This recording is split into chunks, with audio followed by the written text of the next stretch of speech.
guys, it's Kevin, another murder for you guys. And this video is actually going to be a little bit different from things I've done before. Basically, if you guys don't know, last night, my friends, Tony Estrada and Kane LaPlante, we sat down to watch both of the Stephen King Netflix films, and I figured that since we did it as a double feature, I would actually review them to you in one video, because why not? I've never really done that before. I thought it'd be something cool. So I'm going to be doing a double review of both 1922 and Gerald's Game. And in case you guys care, I will be reviewing this in the order that we watched them in. So the first film I'm going to be talking about is actually 1922. And what 1922 is essentially about is we focus on our main character, Wilford James, and he, on the surface, looks like your typical farmer in 1922, but he's a lot more than that. He's got a very dark edge to him, and eventually it dawns on him that he actually wants to murder his wife, and he plans to get his son involved as well, and that's really all I'm going to say. So going into this film, I really didn't know what I was getting myself into. I didn't see a single trailer. I just knew what the plot was, and I was very intrigued by it. Just knowing this, knowing Stephen King and the way he writes things, I'm always very intrigued by his movies. He's been having quite a hot streak lately, and I was really hoping 1922 could be a really great film, and that is the case. 1922 is a very solid movie. I really did enjoy this film overall. I thought it was something that was definitely really great, but we're just getting into it right now, starting off with the cast.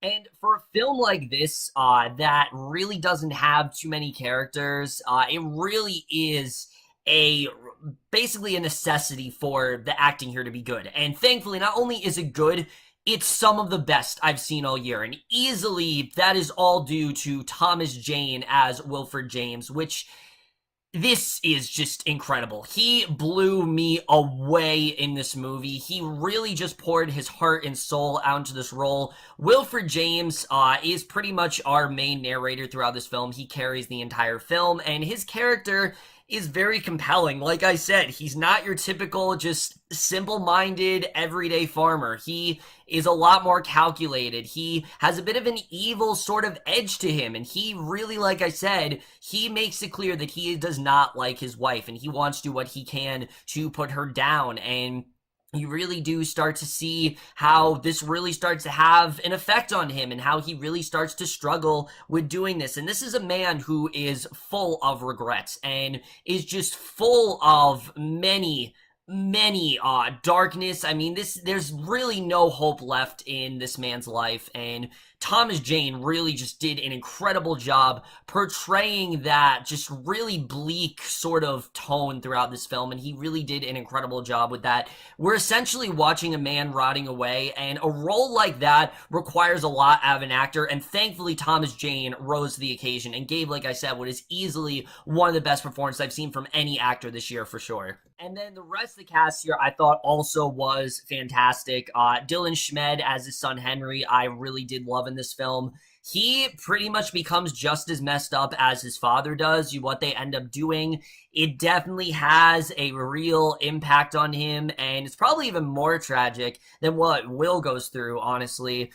Who really surprised me here was his love interest in the film. I was very impressed by her character. I think she easily could have come across as just a very one-note sort of actress, but I have to say, credit is really due to Kaitlyn Bernard, because she really did a good job as this character of Shannon. Shannon is Henry's love interest, but she's so much more than that. She's someone who is very concerned about him, and she's someone who knows him very well, and she kind of starts to go through this situation, and it really starts to have an effect on their relationship, and I thought she did a really great job here. Neal McDonough was great. Really, there isn't a bad performance to be seen in this movie. I think everyone just gave it their all, and that is definitely something that really does elevate this film for me.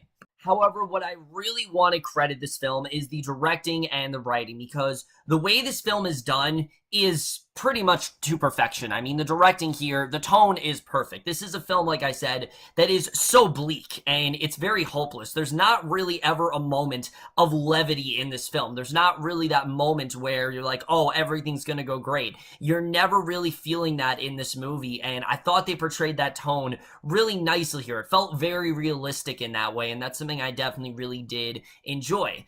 And the story as well was very compelling. Once he comes up with this idea to actually murder his wife, you are essentially, against him. You know this is a horrible idea, and this is going to have some really, really bad repercussions for sure. And there's definitely going to be a lot that he's going to regret, and that is what ends up happening. He has a lot of regrets, and it really starts to weigh in on him, and I thought they handled that story, like I said, really, really well. However, because of the story being told in such a way, this film isn't always the most interesting. There are a couple times in this movie where I did feel the pacing did dwindle a bit. There were some scenes that did go on just a bit too long, but I wouldn't ever say I was bored. It's just I did definitely feel the pacing of some of these scenes. However, I also feel that's what Zak Hilditch was trying to do here. He was trying to make you feel like, oh, this is just such a drag and life is just kind of going on, because that's what it is for Will. Life is just kind of going on, and he has to do what he can to try to press on, even though it's very hard for him to do so. You can see how, like I said, this really starts to affect everything and everyone around him, and it's crazy how one decision that seemed like a good idea at the time, because you start off the film and things are really bad for him. I mean, him and his wife have a really bad relationship. They're going through a lot of financial problems. She's constantly on his ass. I mean, she's really not that great of a wife, definitely. And you can understand why he wants to kill her. But you also understand that this isn't the best way out, and that this might seem like an easy way out at the time, but there definitely are going to be consequences. There's definitely is going to mess someone up for life. And I really did love the way this film portrayed the idea of grief. It's one of the most realistic and haunting portrayals I've ever seen. And make no mistake, this is a horror movie in every way, because it really is visualizing the horrors of grief and of regrets and just how that eats away inside of you, and you really do see that very well throughout this film. The cinematography here is easily some of the best I've seen all year. I mean, this film, it's one of those films that has a lot of different motifs. Like, for example, early on in the film, Will ends up shooting a cow, and basically throughout the rest of the film, he starts to see cows, and he sees visions of his wife and all that kind of stuff, and I really love the way the film portrayed that, because it's basically his inner demons just speaking to him in human form, and kind of him, you can just feel that regret and that shame. He is ashamed for what he did. He knows what he did is very wrong, but he can't take it back. It went down, and there's no way that he can ever change what happened. It is just irreparable damage, and he is very well aware of that. But you really do see how this affects him, and he takes the blame for a lot of things that go down in his life. And again, it's devastating to watch, but the cinematography really does play a massive role in that, because the whole idea of, haunting from the past is played out literally here, and it's done in a very, very well executed manner, and I love the way they handled that with the cinematography. The score as well, like I said, it's just very bleak and hopeless, and it really just goes with the very just dreadful tone of this film. And I say dreadful in a good way. Like, the film itself, it's just really horrific to watch what's going on in this man's life, and things kind of just get worse and worse for him as it goes down, and I thought they portrayed that in a very nice way when it came to the score. And then the editing, like I said, for me, the film was just a little bit too long. I think it could have been at least 10 minutes shorter than it was, but the ending as a whole I thought was great. I have no complaints when it comes to the ending or any sort of story thing that happened. It's just there are a couple scenes that I do think went on a bit too long, particularly scenes involving Brian Darcy James' character. He did a great job in the film, nothing against him, but I did feel there were some scenes that went a bit too long there. Other than that, guys, I really can't find too many complaints with this movie, honestly. I honestly really did love 1922. I think it's a very well done film. It's not an easy film to watch, that is for sure. It's a film that I don't know if I'm going to revisit it right away. It's a film I do want to revisit again very soon, but it's definitely something that I'm going to be thinking about for a very long time now, that I definitely really am happy that I had the pleasure of seeing, and I am overall going to give 1922 a B+. So now, guys, I am going to review the second Stephen King film I watched, which, of course, was Gerald's Game.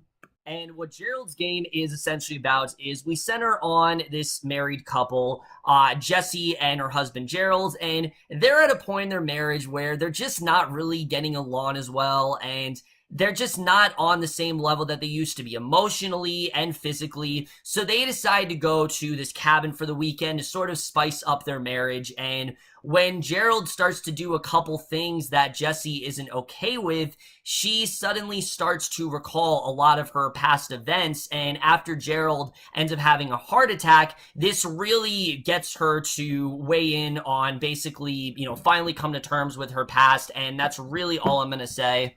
So, Gerald's Game, similar to 1922, I had not seen a single trailer for this film. I didn't really know what it was really about, and I was very interested in seeing how this film was going to turn out. I love films with simple concepts, and Stephen King really is a master at that, and I was really hoping this film was something great. And I'm happy to say that not only did I enjoy this film, but I think it honestly is better than 1922. I don't like to compare the two, but out of the two, this was the one that really stuck out to me. I fucking loved Gerald's Game. I think it is an incredibly well done film. Again, just like 922, not an easy film to watch, but I think it is a very well done introspective character study. There are a lot of things I really do love about this film. I'm gonna get into it right now, starting off with the cast. And again, similar to 1922, this movie really doesn't have a lot of actors. In fact, it really only has two major actors throughout the duration of the film. Yes, there are other actors that do show up, but throughout most of the film, we're only really focusing on these two actors.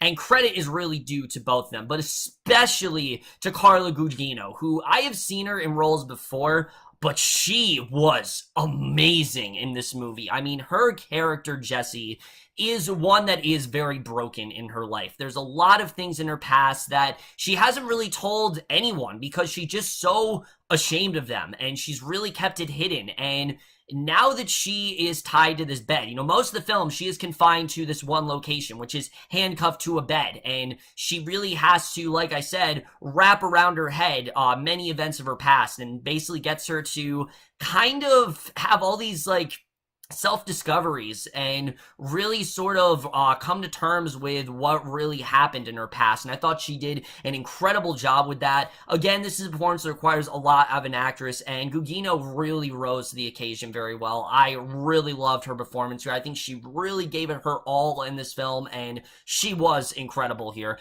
Definitely one of the strongest performances I've seen from any actress this year by far. As good as Carla Guigino was, that does not at all mean I am discrediting Bruce Greenwood, because he as well is incredible in this movie. Now, like I said, he does have a heart attack very early on. That is not at all a spoiler. What is a spoiler is what ends up happening to him after this film, because without saying anything, he does in fact come back in this film. He essentially is sort of her voice of the past, so to speak, and he really does a great job here, because he essentially is playing two characters. He's playing Gerald, who is her husband, who clearly she did not know as well as she thought she did, and she married him. We kind of see as she married him as an escape out of, the regrets of her past and whatnot. But he's also playing this other half of himself, which is a lot more deadly and a lot more conniving and dastardly. And I think he really just did a great job with playing both sides of the coin. He has a lot of scenes here, a lot of dialogue, but he really gives it his all. And the chemistry between these two actors is infectious. These two work fantastically together. They really did a fantastic job. I really bought into their relationship throughout the film. I also bought into their chemistry throughout the entire film. And again, it's a very small film, requires a lot out of these actors, and kudos really is given to both of them for really acting their butts off, and they really did an incredible job here. So now let's get to the directing and the writing, because going into this film, that is the thing that I was most looking forward to. Not only there was a Stephen King adaptation, but that's directed by, in my opinion, one of the best horror directors working today, that being Mike Flanagan. I loved Hush. I absolutely love Ouija Origin of Evil. Both of those were huge surprises last year, and I'm very happy to say he has knocked it out of the park once again in Gerald's Game. His directing here is fantastic because he keeps it very simple. He doesn't try to tell this huge, complex story. He actually is keeping it very simple. He keeps it, for the most part, confined in this one setting. And it's very sinister and suspenseful, and it's riveting. It really is. It's very riveting the way he directs it. I thought the tone was very consistent here. I really did feel the suspenseful tone throughout the whole film, and I thought he did a fantastic job directing it. The writing, like I said, though, was what really did impress me here, because the fact that we have a film where someone is strapped to where someone is handcuffed to a bed, and it's one of the most brilliant character studies I've seen all year, it just really speaks volumes about how well done the writing is and how well the narrative is presented. Because like I said, this is a character study. That's really what this is. We're getting into the mindset of this character. Why is she the way she is? And they do that in a very smart way. Like I said, in the beginning of the film, Gerald, he is, getting a little bit rough with her, and you think she's into it, but then there's a certain thing he does, and she's not okay with it. And you're kind of like, okay, why is this? Why is she not okay with this? What really went down there? And I think all of that was just really fascinating, honestly. And when it's eventually revealed what did happen to her, it's devastating. It really is. I mean, it is absolutely devastating what happened. But what's really sad is that things like that do happen to others. And I thought they portrayed it in a very earnest way, where the film, it wasn't trying to romanticize it. It wasn't trying to say, oh, this was right. It really did portray it from both sides of the coin, and that's something I definitely really did enjoy. It's a issue that I don't think is portrayed nearly as much as it should be, but I think it was portrayed in a very honest, sincere way, and yes, it is very messed up what ends up going down. Yes, she did have a very rough life, but the film doesn't shy away from presenting this story, and I think they did a really good job with that. But like I said, I also really loved the way this film is constructed, because as I said, once Gerald ends up dying, he does come back in the form of kind of like her devil, essentially. Like, you have two sort of, you got Carla Guigino, but she also plays this other version of herself, and I really saw it as the devil and the angel. One of them is the angel that's telling her, you can't listen to this man, you're gonna get out of this and everything's gonna be fine. And then you have Bruce Greenwood, who is just so blunt, and he's telling her the cold-hearted truth that she just doesn't want to hear. And the way that these two, like I said, really do start to mess with her and really do get her to rethink a lot of decisions she's made in her life is just extremely well executed. And I thought they did an incredible job with really just diving as deep into her life as possible. And it was so well done, where I just wanted to see so much about this character, and I thought this character, like I said, was one of the most well-realized characters of the entire year, and I thought they did a really great job with that. The cinematography here as well is fantastic, and what's great about this film is that the cinematography doesn't really need to stand out. It's more of, the location. You really do feel like you're confined with her. You feel like you're strapped to that bed. You feel like you're hearing a lot of things that you really wish you weren't hearing. You're getting a very deep look into this character, to the point where it almost is uncomfortable. It really is. It really is uncomfortable getting a look into this character, but it really is someone who is just fully opening up finally, even though she's really just closed herself off on many of these events from basically everyone in her life, and now she's finally opening up about it, and I thought they handled that really well. And again, that is what ends up happening to people similar to Jesse, and it's very sad, but it was very timely the way it was done. I thought the timing of this was definitely surprisingly very accurate, and I thought they handled that very well. The score as well, I definitely really did enjoy. The film doesn't have much of one. It doesn't utilize its score a lot, actually. It really utilizes the idea of silence and the idea of just a very quiet, like menacing tone, and I think that just really enhanced the suspense for me. And then the editing. If I did have to have one complaint with Gerald's Game, which a film like this, it is very hard to find a flaw. It is. Everything is so well represented. The acting is like top notch. The story is so well realized. It really is hard to, actually find a flaw in this film. But if I did have to come up with one flaw, I will say that the only real thing that did kind of bother me with this film is that there is this omnipresent sort of threat throughout the film. It's terrorizing Jessie. It's really messing with her mind. And when it's eventually revealed what that was actually all about, it just didn't really tie things up for me. It honestly felt really out of place in this film. And don't get me wrong, I get what King was trying to do. I get what they were trying to show. It just didn't really work for me. And in this film, there was a point where I felt like, okay, that's perfect. Let's end there. But then the film kept going on, and there was this one extra scene that I just felt didn't really need to be there. It felt really out of place to me.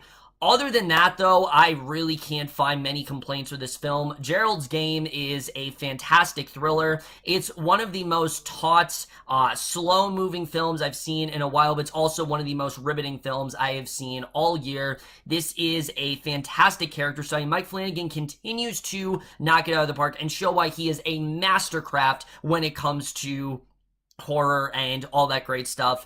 Gerald's Game is easily one of Netflix's best films so far, and I am without a doubt going to give Gerald's Game an A. And with that, guys, that's it. Those are my reviews of both of these films. Definitely worth checking out for sure.